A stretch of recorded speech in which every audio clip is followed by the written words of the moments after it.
I've had plenty of reasons to go around being the, quote, victim in my life, but I don't. I don't give a shit. So that's the point, guys.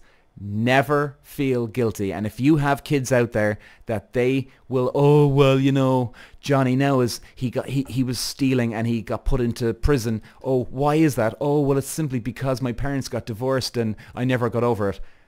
Bullshit. Peter Walsh. All right, ladies and gents, we're back today. Interesting one today, divorce. Now, I'm a child of divorce. And funnily enough, I actually haven't talked about divorce really in depth until right now. It's been a year since the podcast. And you know something? It just never came up for some weird reason. And I'm kind of kicking myself, I have to admit. I'm fucking Peter, what the fuck, man? So much to talk about and so much to go through. But hey, we're doing it today. And here's why this came up.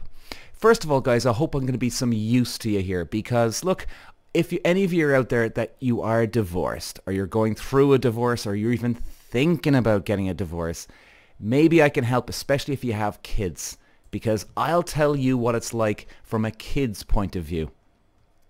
And hopefully it'll help because I think a lot of parents, they definitely do have a lot of guilt when it comes to this conversation, right? You get, you know, you're divorcing John or you're divorcing Mary or whoever, and oh my God, what are the kids are going to be going through? And so I get it, you know, and I've seen it from firsthand experience.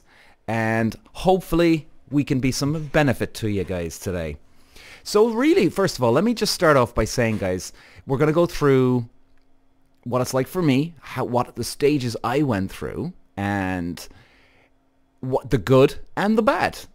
And we're also going to go looking at the impact, the psychological impact that it has on a divorced parent. Now, of course, I can't speak on that one, but maybe I can give some insight too, right?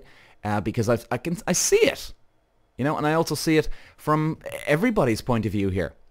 So really, guys, how this came up was I was actually having a few drinks with a guy I know who's getting divorced at the moment, and it was funny. He's coping okay, right? It's been a while now, and he's just getting on with it, which is great to see from him. It's, you know, pat on the back for him, absolutely, because it is fucking tough for everybody involved. He's got a couple of kids, and we're having a few drinks, and he was mentioning, we were talking about dating. And he was asking me, how's the dating scene at the moment? How is the social media channel? And I said, well, at the moment, it's kind of, in a way, it's sort of dipped down at the moment here now in February and March 2024. Now, we're not in March yet, but we're close enough. So it's kind of going on a downhill trajectory here. That's what I'm seeing, guys, at the moment. But that's okay. It just goes up and down, I guess, right? It's still winter. It's cold. People don't have a lot of money, so people just aren't in great moods. But it'll go back up again.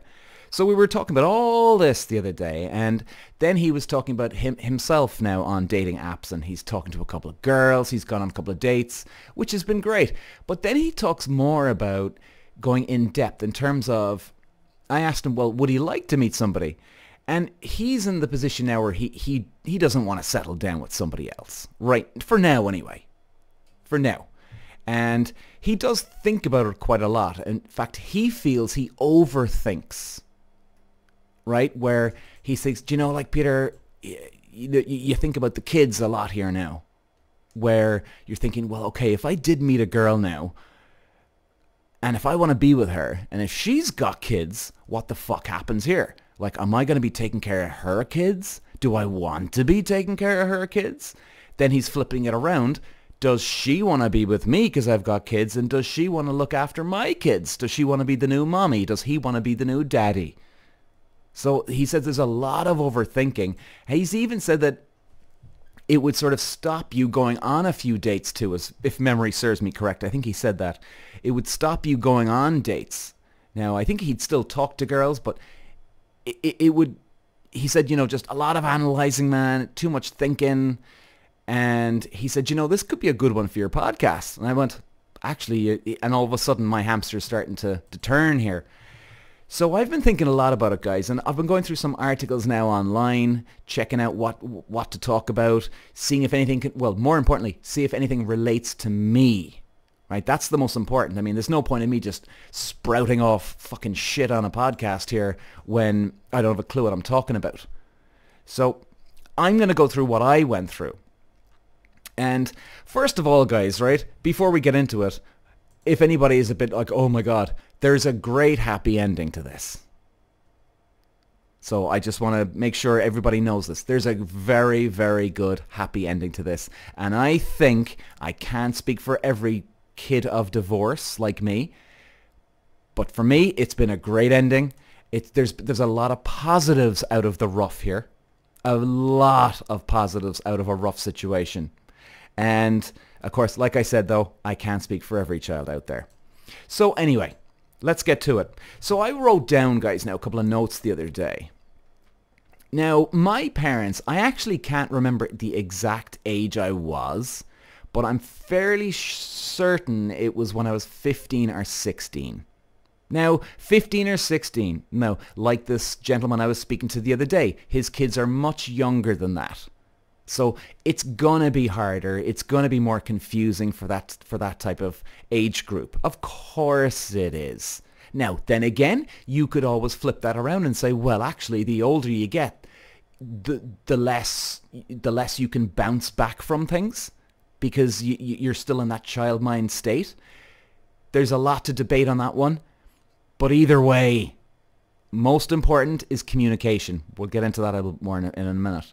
So for me, guys, when I went through this, look, let's not sugarcoat this. Of course, there's heartbreak. Of course.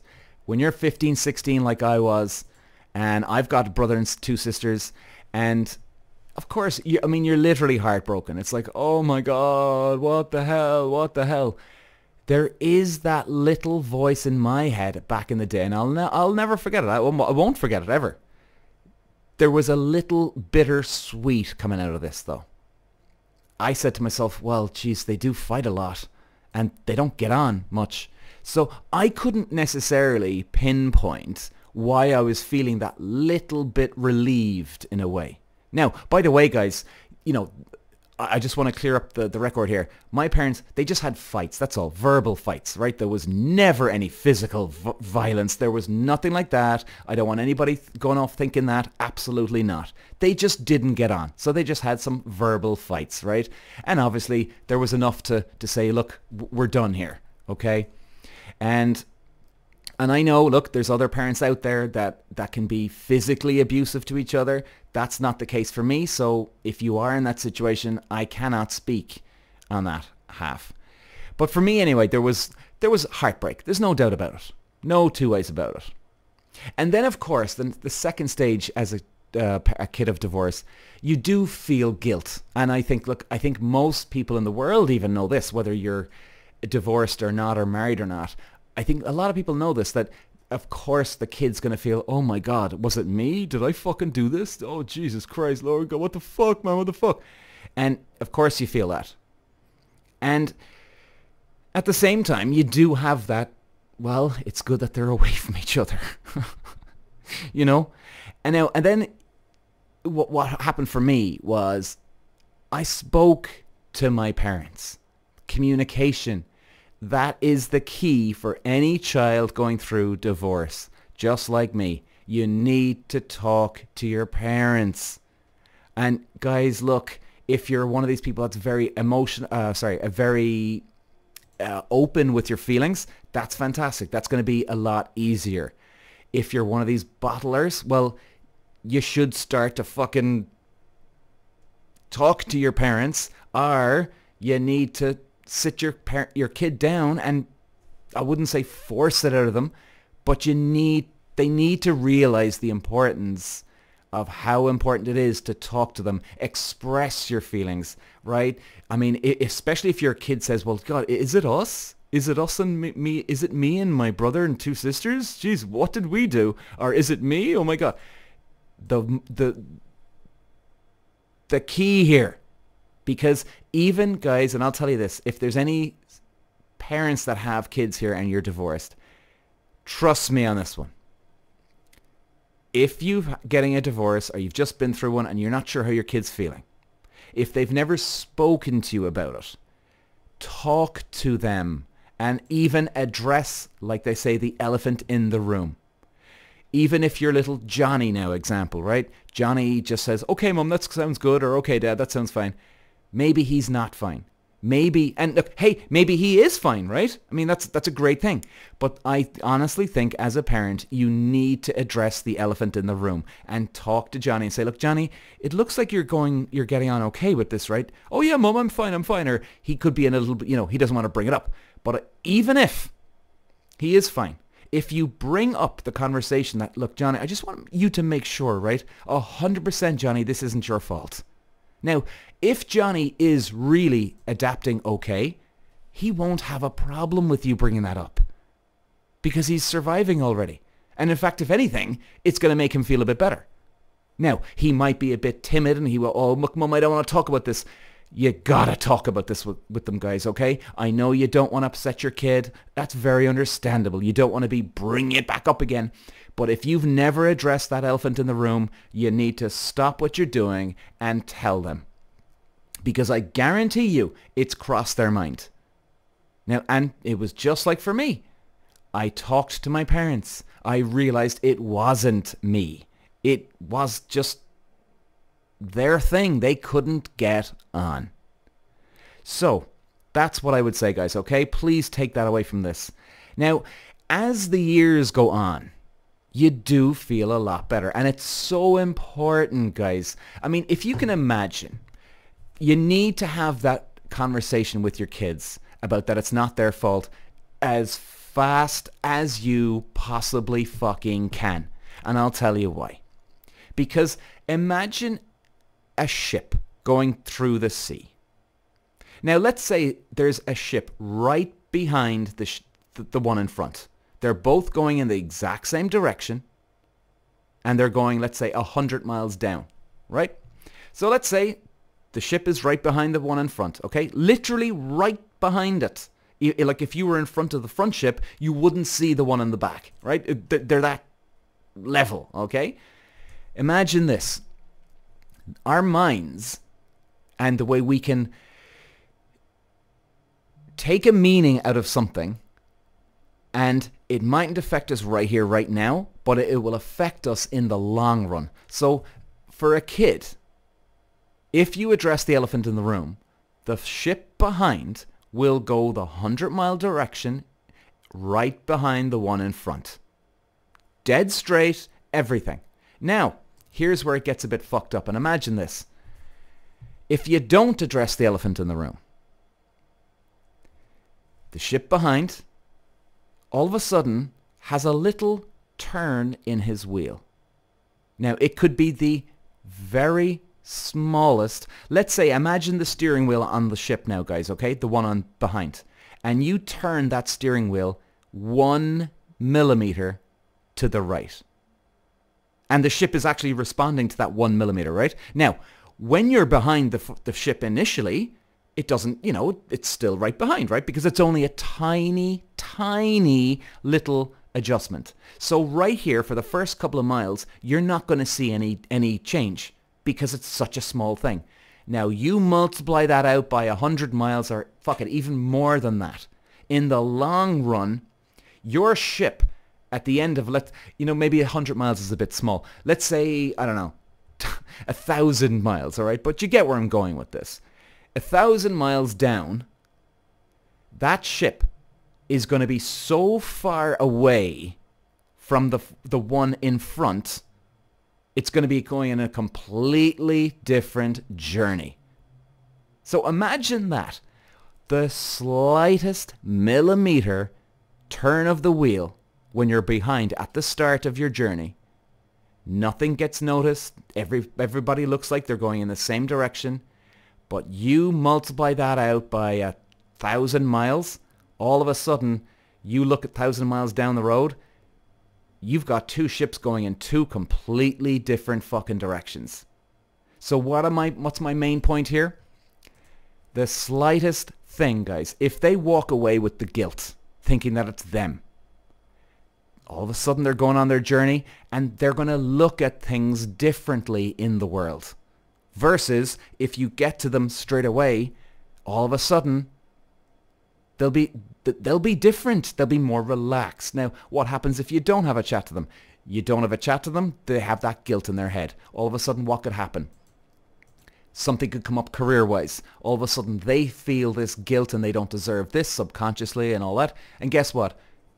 1,000 miles down the road, they don't want that job now. In fact, they've even rejected the job. Or they don't want to get into a relationship with anybody. Versus if you had the conversation from the start, they could have the next girlfriend. They could take that new job. Tiny little fucking things. I mean, it's amazing. I mean, for me, it's kind of like sport, racing, rugby, tennis, God knows what. The slightest fucking maneuver, if I go a little millimeter to the left trying to overtake a guy, I'm fucked. I crash into the wall. Huge crash. If a tennis player gets 1 millimeter offline out of bounds, bang, championship's over. His whole life is ruined because he didn't win it. And all of a sudden he's a changed man or woman. I hope I'm making sense, guys, with that. Get to your kid as soon as you can. All right? And that's all you can do. Now, what happens if they don't respond well to it? Well, if they don't respond well, then look, Jesus, as long as you know you've done your best, you know?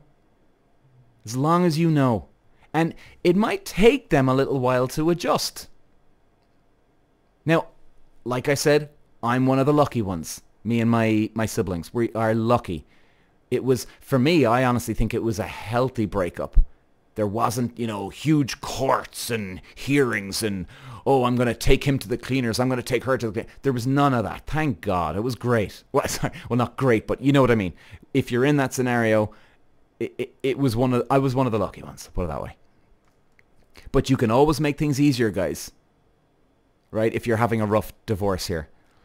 So, like 5 to 10 years later, what I did realize as a kid, great mental toughness.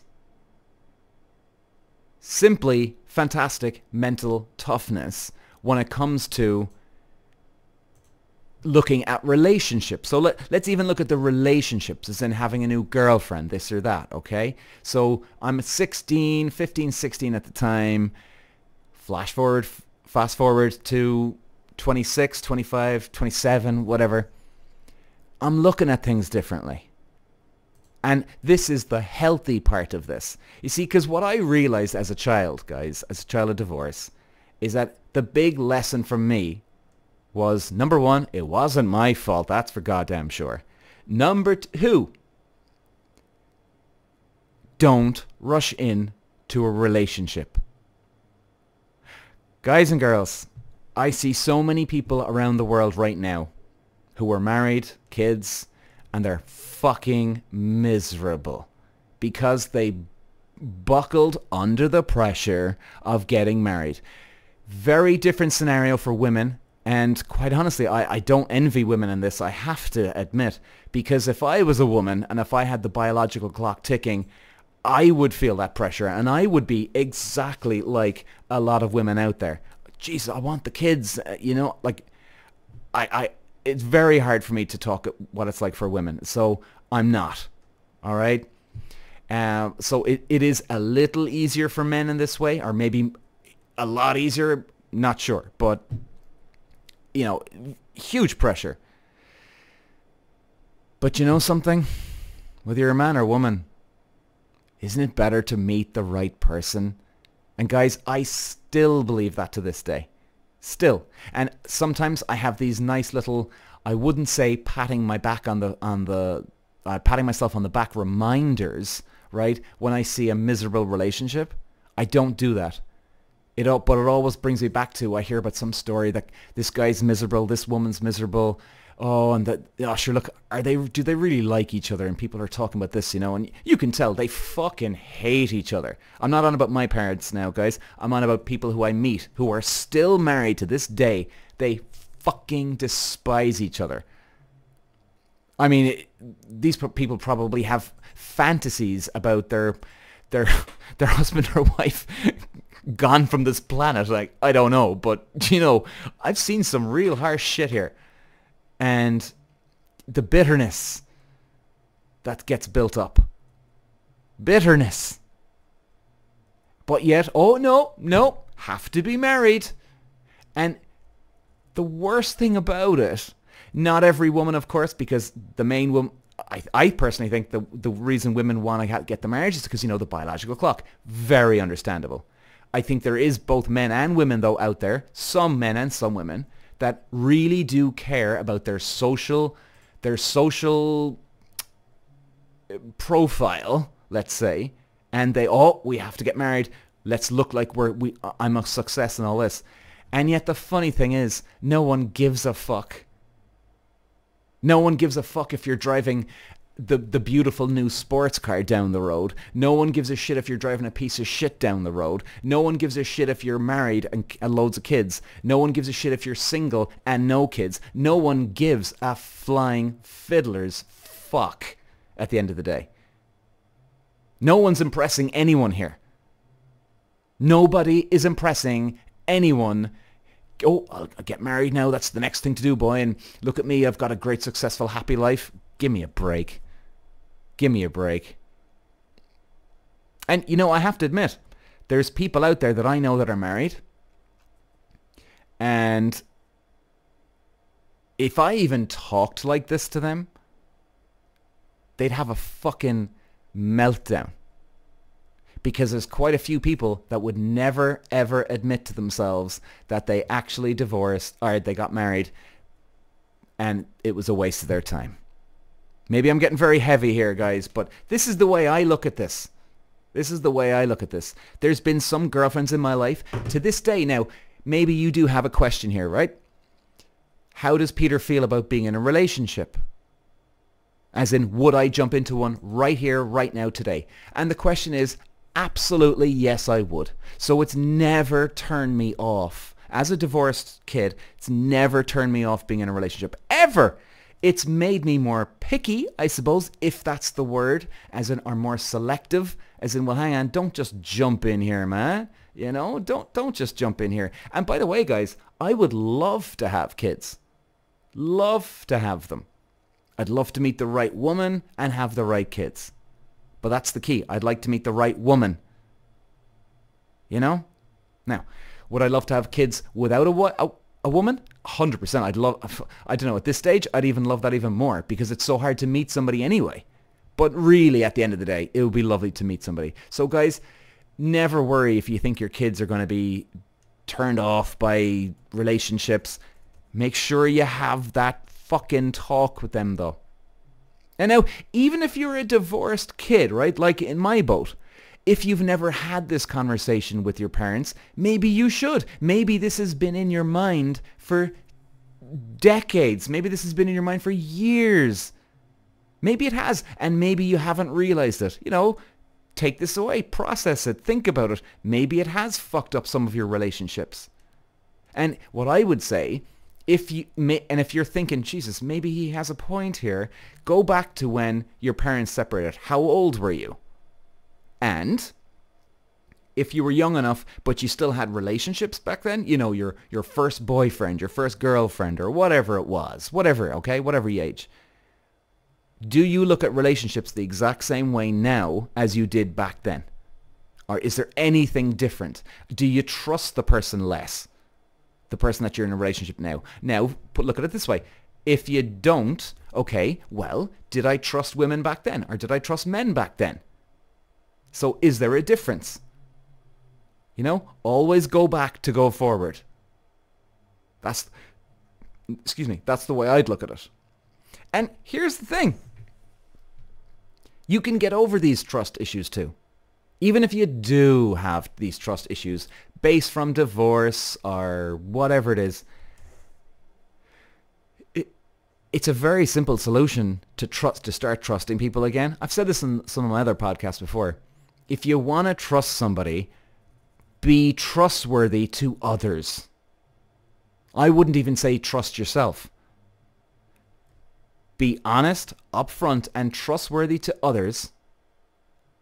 And if you can do that, you will grow confidence and respect for yourself. If you can do that, then you will absolutely, no two ways about it, be able to trust other people. Because if you can trust yourself and believe in yourself, you can definitely believe that, well, hey, I'm not the only one out there that's like this, right? Surely I can trust other people. I can trust myself. You know, it's kind of like cheating. Now, I know we're going off the talking point here, guys, a little bit here, but bear with me. Give me some rope on this one. You know, it's like cheating. If you think, oh my God, I've got fucked over in my past, can I get over this? Well, the best thing you do is, if you've been cheated on, never cheat on the next person. Ever. Because you'll be able to gain trust back with yourself. You'll be able to gain trust back with people. Not everybody will cheat. Do you know what I mean? Okay, so anyway, back to the point. So the advantages I have found, guys, of a divorced child is I appreciate a relationship now. Like, I really do. Not that I didn't before, no. But I suppose I have more appreciation that to meet the right woman would be amazing. Because I suppose this makes you think about these type of things. So definitely would have an appreciation to meet the love of my life. Have kids with her. It'd be great. It would be great. Pickier, like I said. You know? And I'm always trying to be very self-aware as a child. And, oh, right, okay, listen. Is this girl now for me? Am I putting my head in the fucking sand here? Is she treating me like shit? Things like this. I'm always self-aware of that. And that's a good thing. Now, some people might say, oh, geez, you're analysing things way too much, aren't you?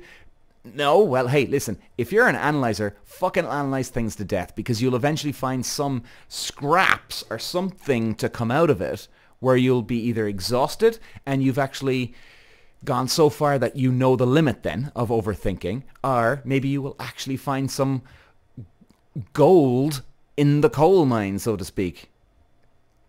And it's just a reminder, guys, that marriage isn't always peachy. It's not the big fantasy that everybody wants. You know? Now, that's my side of the story, guys. Let's have a quick look at the this article here. Now, they're just saying here, the headline here is, how can divorce stress impact your emotional well-being? Now, guys, if you are divorced out there, this is where you guys would come in more than me, okay? But maybe I can relate to some of this. The emotional toll of divorce can be immense. It can have a major impact on your mental health. It is important to understand the various ways that divorce impacts our emotions and how we can work to mitigate these effects. Here are some ways that divorce can impact your mental health. All right. Anxiety. Divorce can trigger feelings of anxiety and lead to chronic worrying about the future, including how to cover expenses, adjusting to changes, parenting, and what life will be like after the divorce. Depression. It is common for people to experience depression during and after divorce. Feelings of sadness, loneliness, inadequate, and a loss of control or direction can become overwhelming. Anger is a typical response to grief, because it is all easier to feel angry than sad. Well, actually, anger is just a cover for sadness. That's what they say in psychology, guys. If you're feeling very angry, deep down, we're feeling sad. And we just, in a way, we're kind of deflecting. We're avoiding what we really, truly feel. Guilt. Divorce can come with feelings of guilt, particularly if there was infidelity or underlying issues that caused the separation. So I guess, you see, this is where I can't relate to you guys now. I mean, I can't imagine. Obviously, guilt is flying around here when divorce kicks in. So in other words, a kid can feel guilty. Now then, a parent can feel guilty because you're breaking your kid's heart, or, you know, that maybe that's what you're thinking. Something like this. But trust me, guys. Trust me. They're going to be perfect. Not perfect, sorry. They're going to come out okay on the long run. They really, truly will. Social isolation, they're saying it can happen. Divorce can often lead to social isolation as people feel like they need to retreat from their usual social circles.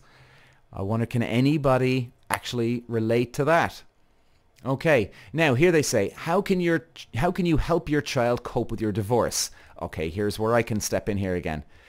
They're saying, here are some steps you can take to help care for your child's mental health following a divorce. Create a safe and structured home environment. During and after divorce, children may feel anxious or uncertain about the future. Setting up a stable and structured home environment can help reduce the sense of uncertainty and provide a sense of stability and routine in their lives. I think, guys, the most important thing to do is you need to have the conversation that it's not their fault, because that can creep into other areas. So if they do feel anxious, maybe it's because they're feeling anxious because they're thinking it's their fault. All of a sudden, oh my God, what am I going to do now to mum when I live with her? Holy Jesus, is she going to be okay? Am I going to fuck her up even more? You know, all these sorts of weird scenarios in your head. Next one. Encourage open communication. Well, here we go. Kids can often have many questions and concern about divorce. It's important to parents foster open lines of communication with their children. Here we go. Make time to listen to your children's concerns and offer reassurance and support as needed. And guys, like I said, I would go that extra step. If you do have a kid that doesn't talk much emotionally, they're a bottler, well, fucking sit them down and you fucking ram it down their throats, in a nice way, of course, but you ram it down their throats and you fucking make sure that they know that it's not their fault. Even if the child doesn't say a word, just let them listen.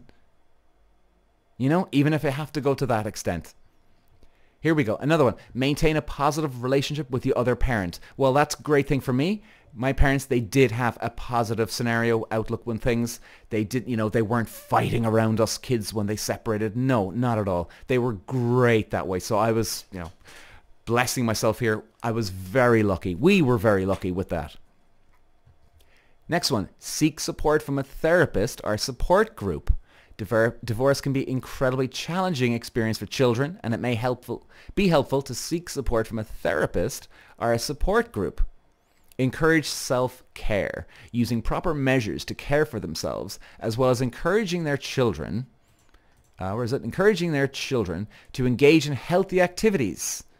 Helping kids maintain healthy habits like exercise, sleep, and eating well can positively impact children's mental well-being despite the current difficulties. There you go. So guys, in closing, today, I just wanted to call out that article here. We'll come back again when we're going to talk about divorce a lot more on the podcast as we go along, guys. So I'm delighted that we've brought it up now today for the first time. And I get it. I can't understand what it's like for a divorced parent, but I can relate to divorced kids. Just like the other way around. A divorced parent can't relate to a divorced kid, etc., etc. But what I will say this, guys, in closing off. Communicate with your child. Make sure that you tell them it ain't their fault. And you know something? They're going to be okay in the long run. They really, truly are. And I put my hand to God here.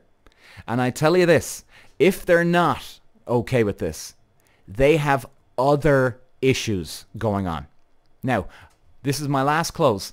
And I'll tell you why, guys. And I'll tell you why it's not all about divorce. That, oh my God, my little Johnny, he's a fucking mess. He's a complete lunatic. Oh, it's because of divorce.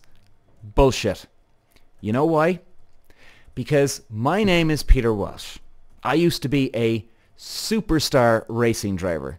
Guys, I was going around signing autographs on kids' hats. I was on TV a lot of the time.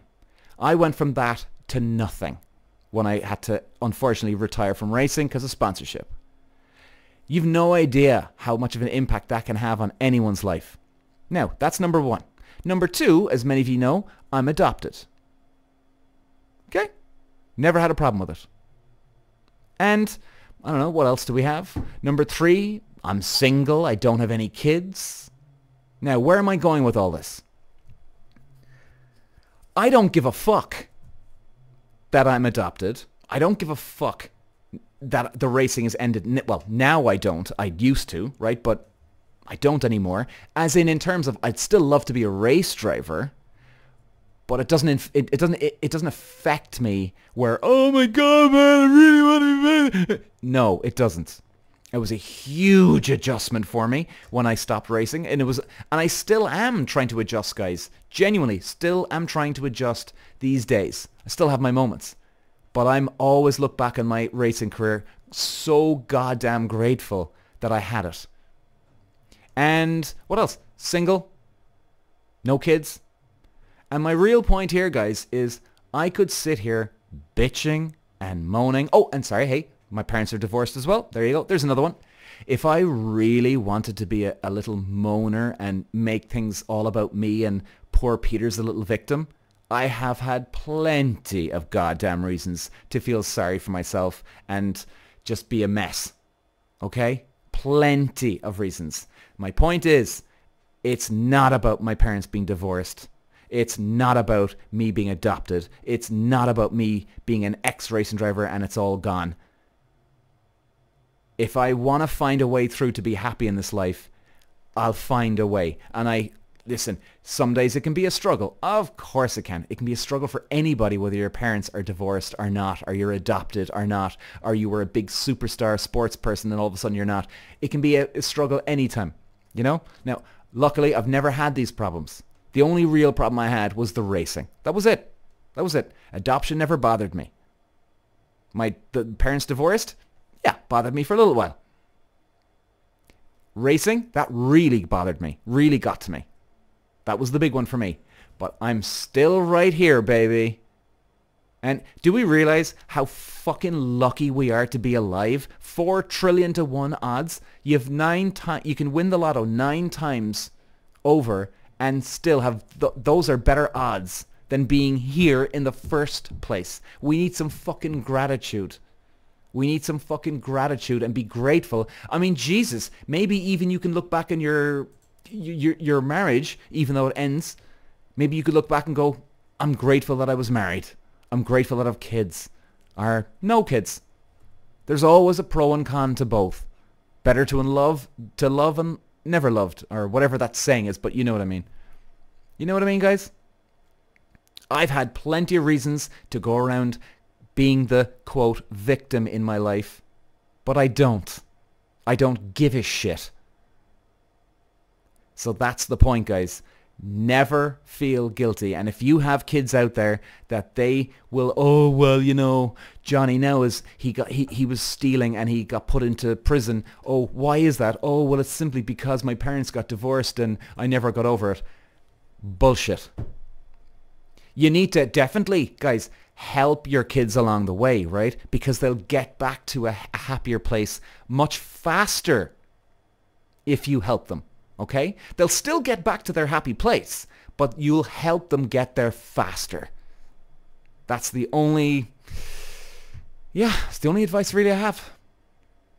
So, guys, we're going to leave it there. We'll obviously definitely come back with more divorce podcasts as we go along. And I hope it helps.